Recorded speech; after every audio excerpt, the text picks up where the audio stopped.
From the food carts that stick around all year to the ones that pop up when the mercury's up.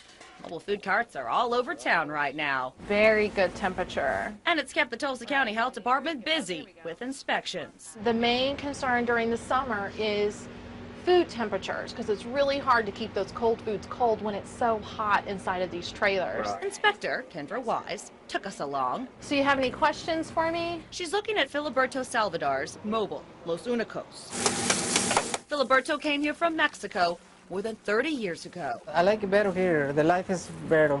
Almost 10 years ago, he decided he wanted to become his own boss. He now owns this place and another business. And he's used to seeing Kendra.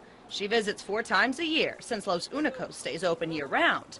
As for the vendors that are only open during the summer, they're inspected twice a year. Kendra says there are 3 things that they really look out for when she walks into a mobile: temperature, overall cleanliness, and Mobiles are unique from restaurants. They're not permanently connected to plumbing, and so we get to talk to them about wastewater disposal and things of that nature. So with that, we poured over health inspection reports for the past 2.5 years for every mobile food cart licensed in Tulsa County. We found a total of 838 violations out of 277 mobiles. The most common violation among all vendors was for not applying food safety skills or not having proper documentation to show a food safety course. There were 131 violations just in that category. But 2 vendors had more than a dozen violations during an inspection in 2010. That was the highest number of violations on just 1 visit. The owner of Super Tacos at Highway 169 and 11th says the violations were spotted shortly after they opened, and they were still adjusting. Now, It's normal, no, nothing very hard. in fact, their inspection done just last month came up spotless. The other with the most violations during the time we investigated was Rico's Antojillos Mexicanos. It was at 21st and Garnett. Those violations were also in 2010. But unlike Super Taco, the establishment is no longer in operation, but it's still licensed. The owner of that mobile did not return our calls for a comment.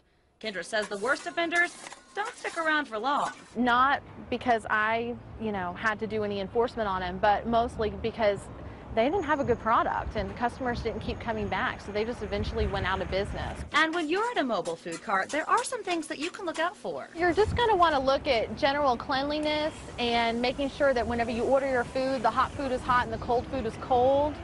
Other than that, it's going to be really hard to tell. The good thing about mobiles is that whenever you're up at the window, you can see inside, and so you have a better view of their food prep areas than you would at most restaurants. Also, mobiles are required to post their state and local license, but they don't have to make it visible to the customers. Still, many of them, like Filiberto, do. Looks really good, especially for right after lunch.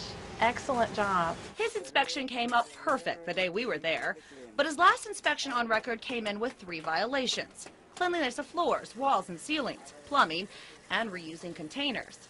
Kendra says, though, all in all, he performs well on inspections, and he says he welcomes the health department's visit because he's confident he's doing things the right way. I trust myself. I say, I do. I make it.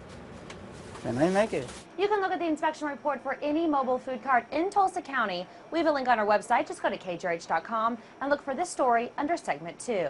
Marla Carter, 2 News works for you.